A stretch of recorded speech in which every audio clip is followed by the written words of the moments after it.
You are listening to the Postcast presented by the Locked On Senators podcast and, of course, the Glebe Central Pub. The Glebe Central Pub is your neighborhood pub in the heart of the Glebe. Great food, great drinks, great service. They are a Sens bar, and we love the Glebe Central Pub. And we also love a huge Ottawa Senators win over the Detroit Red Wings. I'm Brandon Piller, joined by Jack Richardson. And Jack, I gotta tell you, buddy, it is great to finally have you on the postcast for not only a victory, because you strung a couple losses together in your postcast appearances, but also a massive victory like this. How you feeling tonight, buddy? This was a playoff win and like a must-win game this late in the season. I feel great. This was, you know, in 24 hours, this might be outdated if they lose tomorrow night again. But the fact, like, they had to get this one. You can't win both if you don't win the first one. This feels really good. And man, like, I don't think they've played a more complete game all season than tonight.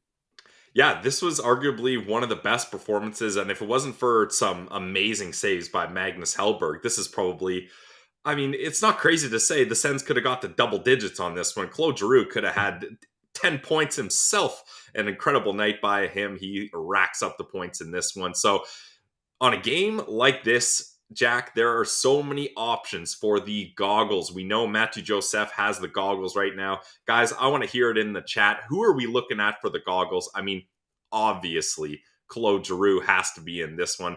Anytime you end up with 4 points in a game, you're getting on there. So Claude Giroux's getting in this one. I think Thomas Chabot deserves an opportunity in here. I would put Brady Tkachuk in here as well. We're looking at everyone saying, gotta be Giroux, gotta be Giroux, G. Yes, I think it's gotta be Giroux as well. But who else would you put in this list, Jack? Even though I think Giroux is the right guy here. Man, you could go so many options here. Like, I thought Brandstrom was fantastic in that third Brady had a pairing. nice game. A big hit, too. You love to see that from the Right? little guy. And it wasn't just like it was a set the tone kind of hit. It was the first couple shifts of the game. Like that was huge. I mean, you could go Sanderson with that big goal on the power play. True. Like I'm Pilsy. I'm serious. It's hard to find a player who didn't have a good game for tonight's game. Hamonic obviously had his Hamonic moments, but we watch this team all the time, watched every game this season. It's really hard to find one guy who just wasn't there tonight. Everyone was there. This was a full team effort, and it was fun to watch. That's what you love to see, a full team effort. So pretty much everyone in the chat is saying Claude Giroux. So I think that's likely going to be it. But we do know everyone on this team likes to give guys a boost. Thomas Chabot hasn't exactly had the best of luck lately. He has an incredible game with a multi-point effort himself, a goal and 2 assists. So it wouldn't shock me if they go that route either. But let's get into this game. I mean, I'm so fired up about this. Jack, even though the Detroit Red Wings held the lead twice in this game, 1-0 and 2-1, and almost led for half the game here, I didn't think they were going to win this game for a single second. I don't know about you, but the Ottawa Senators were absolutely buzzing. And even though Magnus Hellberg kept Detroit in this game longer than they should have been, I thought this was the Sens game to win at home. The crowd was going nuts. What was your impression as this game got started?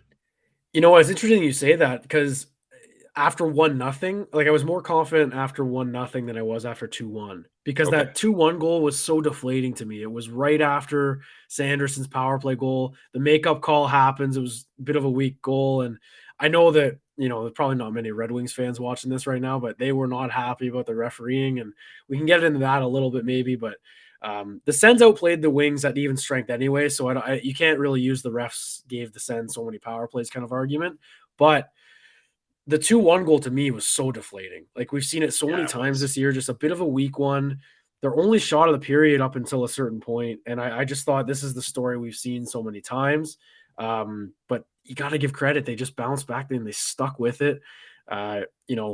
What a period that second was. So I was confident after 1-0 just because the way they were playing and I saw it trending, but I can't lie here and sit here and say I was confident after 2-1 because I was pretty upset. That was a backbreaker, but they powered through. Yeah, it did kind of quiet the building down and really seem to slow momentum down for the Sens. But hey, as Eric and Steve G are saying, the like button feels so good. to smash. So go ahead, smash that like button. Thank you to the 299 people here joining in on the vibes for the postcast. And I mean, a 6-2 win over the Detroit Red Wings at home. How could you not be vibing? And there, now we're up above 300. 6 more people just joined. How are you guys? We're doing absolutely amazing here.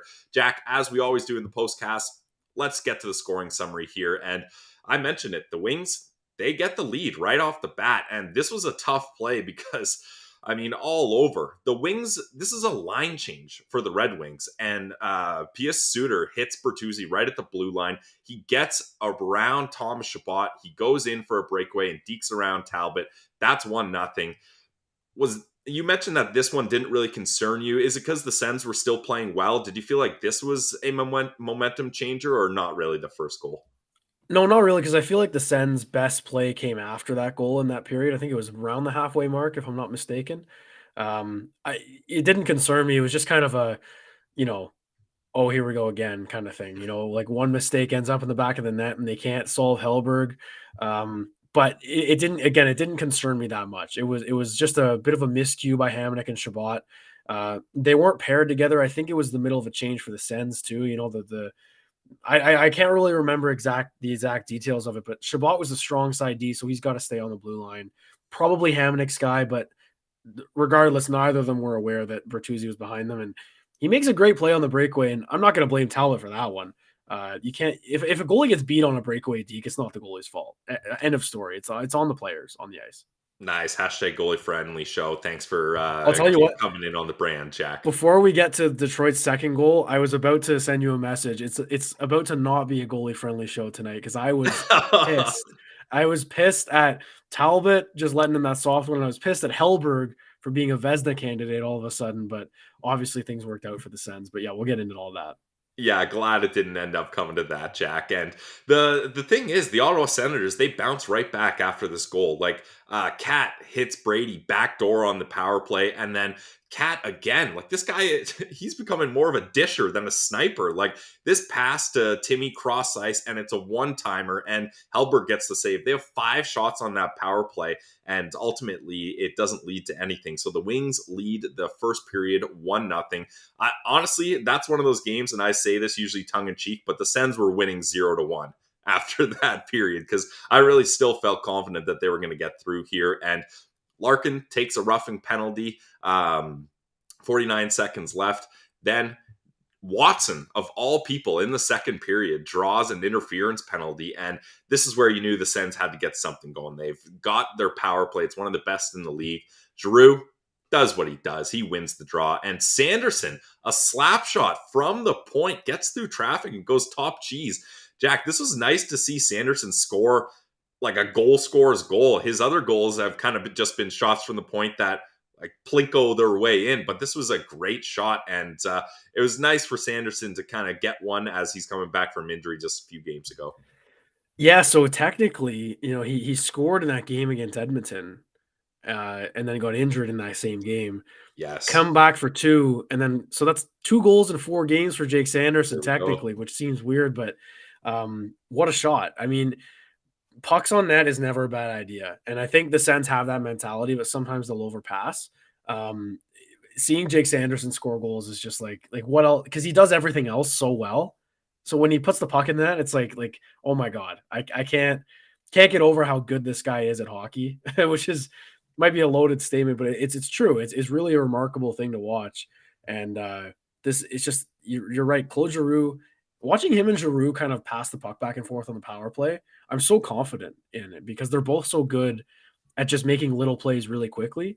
And this was one of them. I think they made a quick pass with a stick in the lane, and Sanderson winds into one. And that was huge because when you solve a goalie early-ish in a game that has your number like Hellberg did, it's huge for the bench, and it's huge for the guys just being like, okay, we can solve this guy. He's not invincible. And it just happens to be the 20-year-old rookie who gets it done. Yeah, and you mentioned Giroux and Sandy kind of playing back and forth. One of them's a veteran, one of them's a rookie.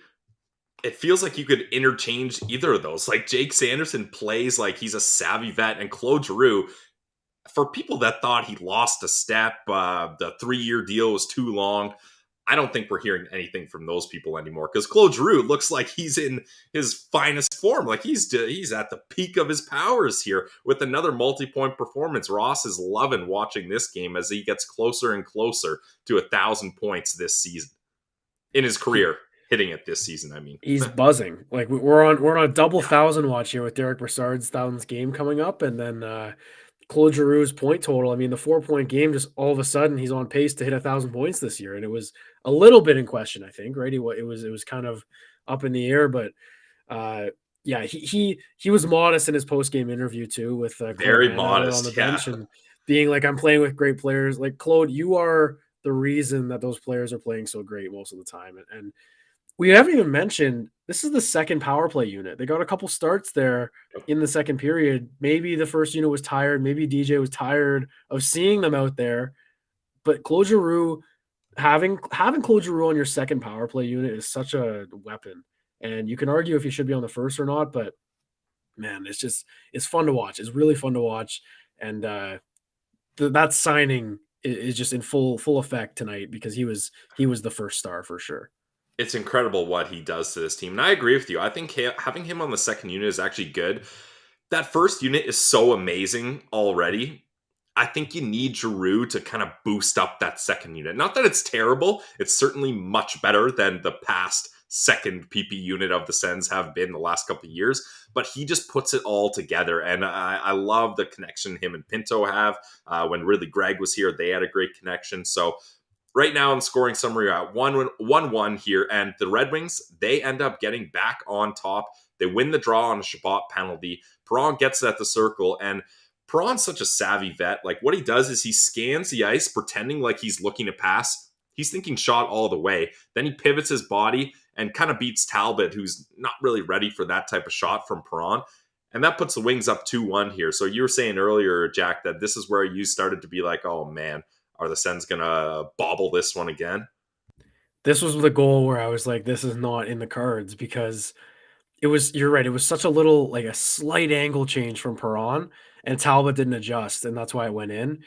If you're a shooter, you say it's a perfect shot. If you're a goalie, you're like, I didn't have my angle. And that's one obviously Talbot wants back. It was a bit of a floater, but that's right at that 14 inches, right above the pad, like perfect spot. So it was a good shot, good play by Perron. Right there, I was really concerned about Cam Talbot because he like all the trade talk about if they're going to move him or not, and Yeah. it can't be easy as a goalie, especially a goalie, and never mind a player, but just a goalie. You're the guy, and this team is still pushing for a playoff spot. Yet in the first intermission, they're talking about trading you. Like, and he has to Yeah. hear that. Like, how would you think he would react to that? So watching that goal go in, you're seeing people being like, he's already out of town. He's got his bags packed. It didn't help the narrative, but Talbot stepped up. That was the last goal he gave up. He made some nice saves in the second, and especially on that second penalty kill after the Perron goal. Yep. He was the reason the puck stayed out of the net. So kudos to Cam Talbot. Not the player of the game by any means. Wasn't overworked, but I was really impressed with the way he bounced back after that soft one. Yeah, I'd agree. After that, he definitely had a much better game, and he was a big reason why the Sens were able to keep that momentum rolling. So right now it's 2-1 in the scoring summary, and we're going to have a lot of fun with the rest of this postcast. Thanks to everyone that's here. We're loving this so far. But how did the Sens come back? They're down 2-1. Frustrating trying to get things going. Hellberg is playing out of his mind. The revenge game of former Sens goalies continues, but the Ottawa Senators do end up cracking him. We're going to do a deep dive on that. Plus, we're going to do our Sens Central standouts. Jack, I think this is going to be one of those times where we can snap it around a couple times and have 2 standouts each at least. But after a quick word from our sponsors, and you guys already know, the Postcast is sponsored by the Glebe Central Pub. It is in the heart of the Glebe. It's your neighborhood pub. I love all the beer options they have there. I love the food there, the buffalo chicken wrap. That's my go-to. You guys know that. And great food and great drinks is only so good. You need the good service that goes along with that. If you're at the Glebe Central Pub, if you're at the Glebe Central Pub right now watching, let us know in the chat. hit up Dave, the manager. He's an awesome guy there. We love the Glebe Central Pub. Check them out at 779 Bank Street and let them know that the Locked On Senators podcast sent you. And we're also sponsored by our friends over at Built Bar, the protein bar that tastes like a candy bar. I'm not kidding, guys. If you haven't tried these yet, you got to go to built.com. They have so many amazing flavors. Every bar is wrapped in chocolate. They are low calorie, low sugar, but high fiber, high protein. That's what you love to hear. Go to the website today, built.com. Use our promo code LOCKEDON15 for 15% off your next order. It's Built Bar, the protein bar that tastes like a candy bar. All right, let's get back into it. So the Red Wings are up 2-1 here, and the Ottawa Senators don't look back after this. And Steve G, thank you for the donation. We appreciate it. He says, Mark the Thought said it, friend of the show. We bullied them. Brady had some extra murdery twinkle in his eyes tonight, not only physically, but finally he gets back on track with the shots on goal. Thanks for the comment and the donation there, Steve G. Definitely agree. And Ross tweeted it out from the account. This Detroit Red Wings team has no bite whatsoever. Like Brady after the period, I forget which period it is, but he challenges the entire Red Wings bench, saying, "Who wants it? Who effing wants it? He's doing Bring this. bring it on! I'm the captain of this team. I lead the team in points. I make the most money on this team. Tim Stutzle's contract kicks in next year, and I will fight any one of you or all of you. I don't care. Bring it on. If you want to talk, let's talk." So you love to see that from Brady. My God, what a captain. If you've never watched hockey and you're trying to show, or maybe you're trying to show one of your friends hockey, show them Brady Tkachuk. The way he acts about stuff, the way he, goes about himself off the ice, the way he acts on the ice in this game, throwing his weight around, 8 shots on goal, like that's a hockey player. That to me is what hockey is all about. It's Brady Tkachuk. And at the end of the second period, being like, who wants it? No one wants it. No one wanted it from him. I mean, no one responded. They added this toughness in the offseason, Ben Sherratt, and he doesn't want it from Brady. We know that from a couple seasons ago when he beat the wheels off of him. So it's just crazy. Like in a game like this where Brady, he doesn't have to fight. He's just imposing his will on the other team, and it's contagious. The entire Sens roster played like it. We're watching Mark Kastelik, Austin Watson, and all these guys who are heavy players. They're running guys through the glass. That's what you want from your fourth line. That's because of Brady Tkachuk. That isn't anyone else. That is the captain doing that. It's unbelievable. Yeah, you absolutely love to see that. So now is where the Ottawa Senators kick things off. And David Perron, the guy that gives the Ottawa Senators, the Detroit Red Wings the lead, rather, he ends up taking an interference penalty, and he is hot about this one, but he's chirping the refs all the way to the penalty box, and Batherson makes them pay as he glides into the circle and snipes one past Hellberg. When this goal went in, Jack, I was running to FanDuel.com to live bet the Sens because I knew they were just going to roll with this because the roof was going to blow off the building, and the momentum was shifted back to the good guys after this one. This was one of those ones because the Sens power play has struggled a little bit recently, especially the top unit, and even that Sanderson goal, the top unit isn't a part of that. I liked this because it was on the entry. And I think what the Sens power play is awesome at this season, especially, is getting a quick shot off the rush and off the entry. Because a lot of the time, you can set up and then as you set up, you let the PK get set up. It's really impossible to defend a power play off the rush when you're the penalty kill getting set into position. So this little quick play from Stützle on the wall, or DeBrincat, over to Batherson, and then the curl and drag from Drake Batherson. Like, I tweeted it out. This guy could score 35 if he wanted to in the NHL. Maybe push 40. He just needs to shoot the puck a bit more. And that's why, because he just cleanly beat a goaltender like that. What a goal. And you're right. Like after that goal, I was like, okay, it's like they're rolling now. A big swing of emotions for me, obviously, after that Perron goal, but this was huge. It was huge. It was pretty quick after that one. It just fires me up when they get goals like that all the time.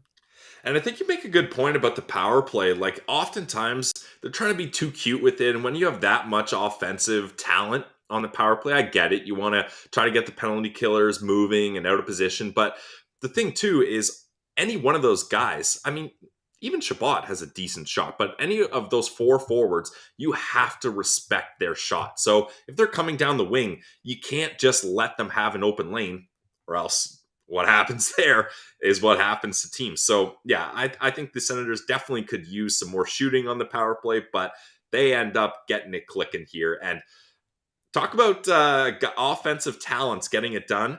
If you had a Dylan Gambrell pass to Giroux for a breakaway on your bingo card, I would salute you, because I never thought I would say that combination of things ever as an Ottawa Senators fan. But if you want to chirp Dylan Gambrell, you can, but you gotta give him his props when he gets it, because that pass was a perfect pass on the tape to Claude Giroux. Giroux's got defenders draped all over him. He bobbles the deke, but it slips through Hellberg.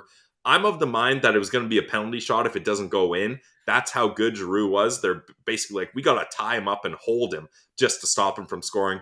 And he still scores. That was an incredible play, and that really kicked off Giroux's night. Yeah, like, and even before that, I think even before Batherson's goal, he had that one-timer on the 3-on-2 where he hit the post. I was like, Yeah. okay, Oh, man.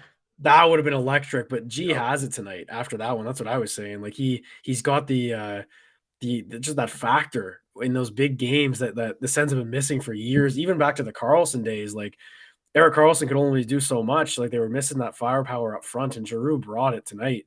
But yeah, like that breakaway goal, I'm thinking immediately when the arm goes up, I'm like, okay, the power plays here are getting a bit out of hand. Like Detroit, if I'm a Detroit fan, it's tough to watch this game and analyze your team because they're For real. shorthanded so much. But at the same time, they were undisciplined. A lot of those penalties were worth a call. And I pointed out the stats before the game. The Red Wings were third in the NHL in penalty minutes per game. Like they were very disciplined. So I don't know about minor penalties, but that was overall penalty minutes. Not the case tonight. They took a lot of minor penalties, obviously, but they didn't need it because Claude Giroux obviously just slides it through Hellberg, obviously by accident. I don't think that was on purpose, but I think that goal, maybe even the Batherson one, Hellberg's beat clean. I think he's a bit overworked there. That's Yep. where you break a goalie who isn't necessarily an NHL goaltender. Obviously, no disrespect to Magnus Hellberg. He was fantastic for Ottawa in that one game this year. Bounced around a lot this season, and but that's where you take advantage of a guy who's not an NHL starter, and you got the backup for the night one of a back to back, and it was. I think actually, you know what you said when Batherson's goal went in, you said they were running away with it. When that went in, I was like, okay, this is It's going to over. become a run. The Like Vince Carter, it's over. it's over. It's over. Yeah. So Yeah, that was a great goal, and it's Giroux on a breakaway. Always, it's just always fun to watch. Like he's gonna do something crazy. he's got so many tricks up his sleeve. Yeah, it's crazy. But Jack, Dylan Larkin, the captain of the Red Wings, he decided to make a push here because right after that goal, he danced through the defenders. Batherson gets a slashing penalty, so it's a Detroit power play. He dances through the defenders, gets a nice deke, but here's where Talbot has to be really sharp because he hasn't had too many shots at this point. The Sens have possessed the puck most of the game, but if Talbot lets this in and now it's back to 3-3, oh man, that momentum killer would just be brutal for the Sens. So again, Talbot certainly not the star of this game, but he had to be sharp when it counted, and I thought that was a really big save from him there. Yeah, that's where he settled down, and I mean we can maybe get into it later, but like that's when he's playing like that. I'm not trading him. I'm not moving him for a third. I don't care. Like keep the anyway, but that's another conversation, and Yeah, it's a tough you one. know, but when you get those saves, it's so timely. And Noodles made a good point on the broadcast. The shots at the end were what 42 or something to 20 something. Like it was a landslide. But 42 to 24, Jack. okay, yeah. So it was a bit of a almost like double. Like that's a lot of shots. But Talbot didn't have a ton of work. But in that little fury, that's a lot. Like that's too much. Um, so if he doesn't make those saves, you're looking at a 3-3 game in the middle of the second period. It's anyone's game. And then you're flirting with maybe overtime. And you can't have that right now if you're the Sens. No. However, I will say tomorrow night you can afford overtime if you win, obviously. But we'll get to that too. But you know, Talbot showed up after that weak goal. He redeemed himself a couple times, which is what I like to see as a non-goalie friendly guy. I'm very hard on goalies, Yeah. stop the puck is my motto. And he did. He stopped the puck a few times in that second period, especially on that power play. Yep, and that's where a veteran goalie that can calm himself down and stay in the game without kind of getting shots to keep him active is a really big thing. The mental part is a big part of being a goalie. So he stops that, and then Claude Giroux, speaking of veterans being able to get things done, this was one of the most impressive backhanded passes I've ever seen.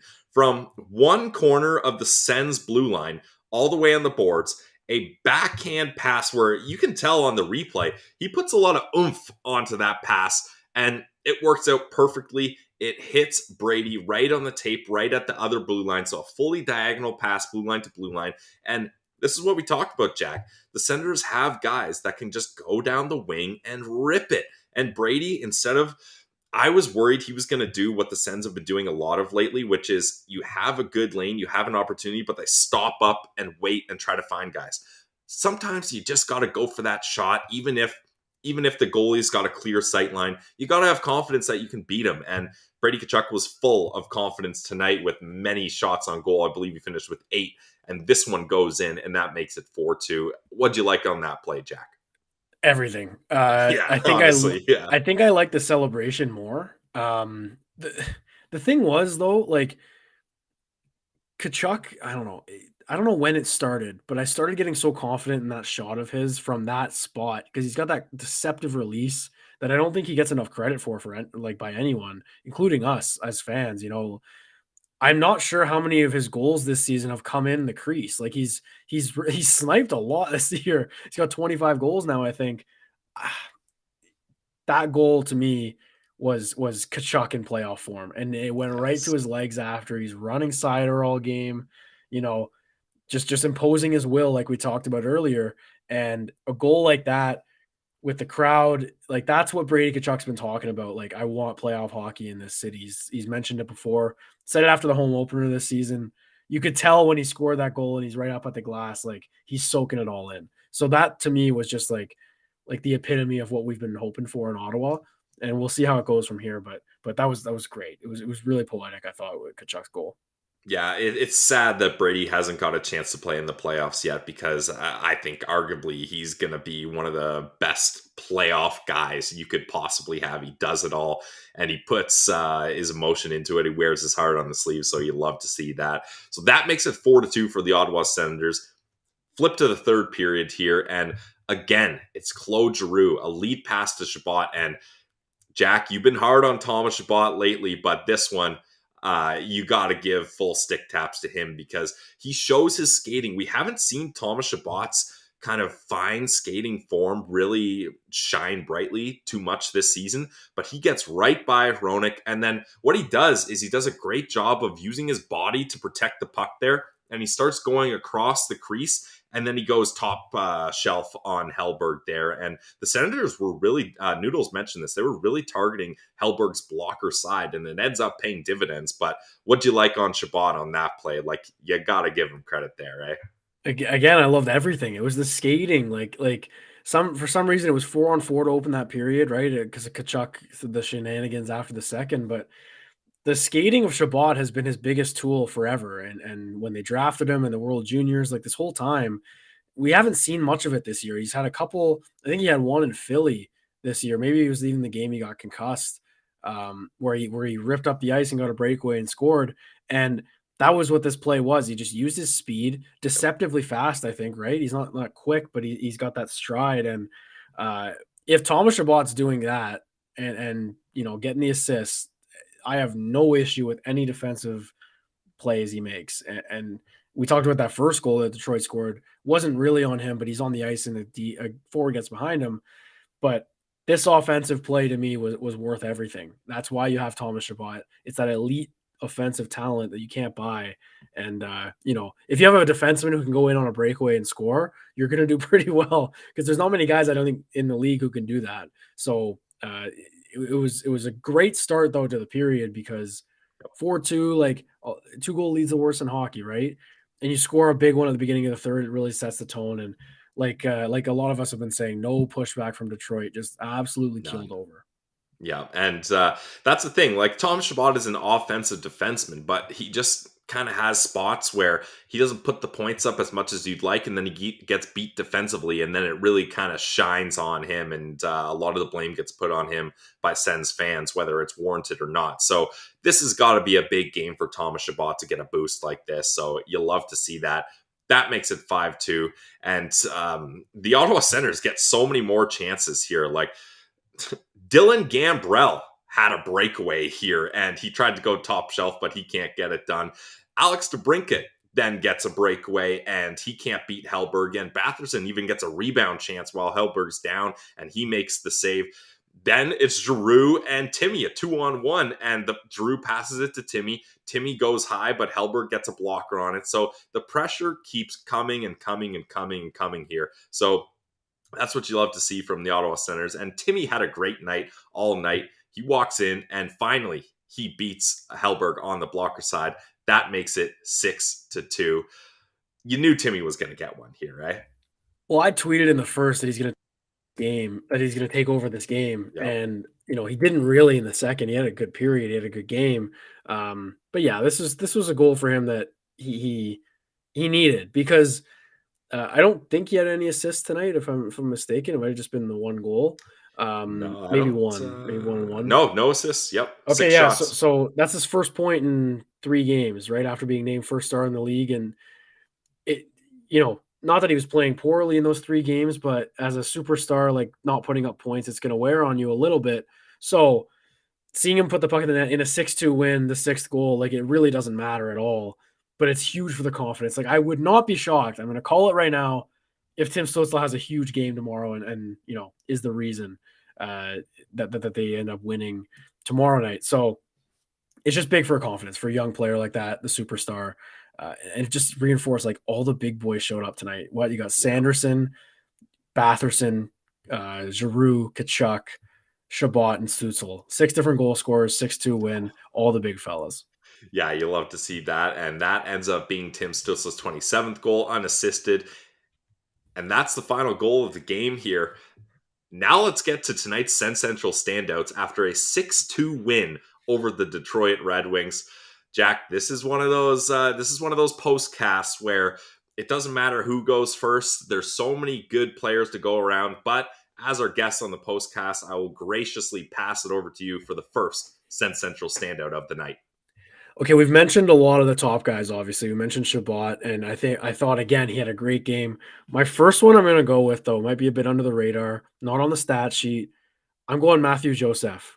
Okay. Oh, wow. I thought that third line, we mentioned Gambrell with that nice pass to Giroux for that goal, for the game winner. I thought that third line was really good, and that's so important for this team. It was what we thought, the Pinto Joseph Mott combination was going to be after the Yep. preseason. Injuries messed with that a little bit, and obviously Mott's in New York now. Funny enough, though, his replacement, Julien Gauthier, I love him. He's just Yeah, he's big. been He nice. runs bodies. He's fast. He can stretch out the D. Him and Joseph together is really fun. Yep. And I think Gambrell, the points aren't there, but you've been mired in a situation where you're playing with Watson, you're playing with Kelly, you're not in an offensive situation. He can make plays. He's had some nice plays this Yeah. season, I think. So that third line had a great game to me. I'm gonna go with Matthew Joseph, though. He had some great, assists, or not assists, sorry, scoring chances that he could have scored in the first period, especially. He really Yeah. set the tone, I thought. Hit his legs going. Whenever he has his legs going and he uses that speed, good things happen for the Sens. So Matthew Joseph is my first Sens Central standout. And this is where you got to give a nod to Brady, the captain, again. He gives Joseph the goggles knowing he's been down and out, and that's been a confidence booster. So that's what you love to see from this team, from this leader. So Matthew Joseph is your first Sens Central standout. I'm going to take the low-hanging fruit here, Jack. I'm going for it. Claude Giroux is my Sens Central standout. I mean, a goal, 3 assists. What more do you want? Oh, how about being 79% in the face-off dot? This guy was absolutely clutch.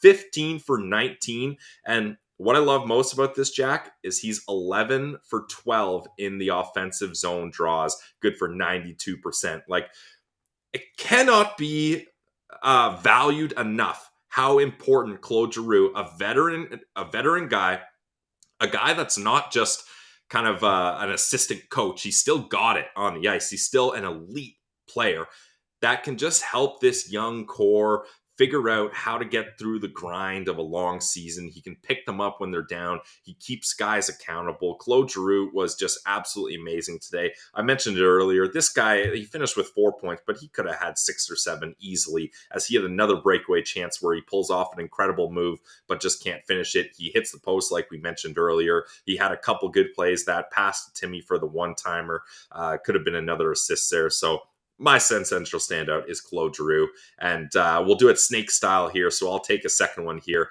I already have mentioned him here, but Brady Tkachuk. Like, this guy is just exactly what you want from a leader in every single standpoint. He scores a goal. He has 8 shots on goal. He has 5 hits. And I think, honestly, where it all comes down to for Brady, it's a play that is after the whistle and is not going to show up on the stat sheet. Well, I guess a penalty happens after it, but going up to that Red Wings bench and just challenging all of them. Like, what do you do as a Red Wings bench when a guy does that to you and nobody responds? Like, you think they'd have some sort of internal conversation like, we can't allow him to do that to us. We can't allow this. I mean, Brady seems like a vet, but he's still a kid. He's in his early 20s. Some of the vets on Detroit have to be like, we got to shut this guy up. Like, we got to do something here. And they do nothing. And the Sens roll their way to a 6-2 win. So Brady Tkachuk is the captain of this team for a reason. He's an absolute legend. And he is my second Sens Central standout. Off to you, Jack. To quote Chris Neal, "You're next, bud," and his numbers going to be up there. I love that little moment last week. So, yeah, great choices there. I'm going to go with Thomas Chabot. We've praised him a little bit. I said I was hard on him, and not that I don't think the criticism wasn't deserved. He wasn't playing his best. I don't think we've seen him be better. This was a great game from him. He was the top defenseman on the team. Sanderson had a great game too, but this was one undoubtedly where Thomas Chabot was the number one dog. I said, Nick and I were talking over at our pregame show before the game. We were previewing kind of the 2 games, right? This little mini series. Thomas Chabot should and is the best defenseman on either team. And tonight he was. Like, he was the best blue liner, I thought. Seider's good. He's young, though. I think Chabot is better right now. I didn't notice Seider too much other than Brady just showing him, hey, welcome to the NHL. Look, he's physically imposing. Like, he's a great player, obviously. Like, I'd kill to have him on the Sens right now. But he was getting bullied by Brady Tkachuk, and I don't think any Red Wings fan can argue with that. So Chabot, for me, I just like the skating, the goal obviously really helps, but just little details of his game. Like, he was sharp. When Chabot is sharp, this team is great. And I loved his game tonight. So Thomas Chabot's my second Sens Central standout. I'm going with the French connection, the St. John Sea Dogs. Yeah. And if we go 3 times around, maybe I'll name Julien Gauthier. I was gonna say, there's one more you can get to here. yeah. So I really liked them both tonight, and I mean, it makes me excited about the potential of what this team can do down the stretch here. Yeah, this is the kind of game that justifies what Sens fans have been saying and thinking, is we feel like we've got all the pieces here. For some reason, we just can't put it together consistently enough. This was a textbook win from the Ottawa Senators. Everyone defined and executed their roles perfectly, in my mind, Jack. Perfectly. So I also tweeted a lot, obviously. I tweeted this out too. Game like this, that'll happen. Yeah. You have to, right? I mean, so if this is DJ Smith playoff hockey, okay, and we won't know until we get there officially, if they get there under him, sign me up, man. That was fun. Like, everyone was rolling. A lot of fun. And last week before the Blackhawks game, when they were gearing up for this stretch that was important, I said something like, I trust DJ Smith to get these guys fired up. And then obviously they lay that egg against the Blackhawks in the third period. Not a good look for me.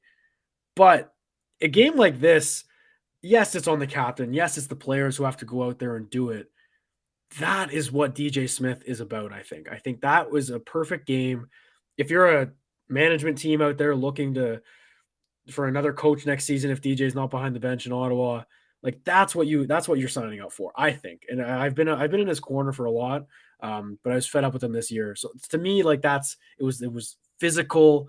It's making the Sens home ice hard to play against, like hard to play against the Sens in Ottawa. It was impressive to see, and I think we have to give DJ Smith some credit tonight because yes, the players all played well, but it's hard to get your team fired up for a game in February in Ottawa when it's snowing. So that fired me up. I think he deserves some credit. Yep, and Jack, a great thing about this 6-2 win in Ottawa over the Detroit Red Wings is tomorrow's matchup is in Ottawa against the Detroit Red Wings. I mean, that's what you love to see. So hopefully the Senators can continue to make home ice advantage at the CTC a dominant part of a win in tomorrow's game, as it will likely be Mad Sogard starting up against Ville Husso of the Detroit Red Wings. So guys, we cannot thank you enough. This has been an absolute blast of a postcast. Jack, I am so happy that I get to talk to you about not only a win, but a big win, because you've had to come on here and you've had to dissect some terrible losses. So this is something that you've put the work in and you've earned to talk about a 6-2 win over the Detroit Red Wings. So guys, we are ecstatic for all 350 of you guys in here. The chat has been popping off. There's no better place to be than the postcast on the Locked On Senators YouTube channel after a big win like this. And you guys proved it right there. Just an absolute blast. I keep repeating myself here, but I'm so excited. And if you loved this game and this postcast, we got good news for you. Ross and I are continuing on the grind. We're going to have an early drop of tomorrow's episode as we are heading to Cabo, Mexico for Ross's bachelor party. So we're fired up about that. But we are not going to sleep anytime soon as we're running off the adrenaline of this 6-2 win. So for myself, for Jack Richardson, for everyone here in the postcast, can I get some capitalized big font "Go Sens Go" in the chat to finish this off? Because we got another battle up against the Red Wings tomorrow. A 6-2 victory for your Ottawa Senators. This has been another edition of the Postcast presented by the Locked On Senators podcast and the Glebe Central Pub. Go Sens Go!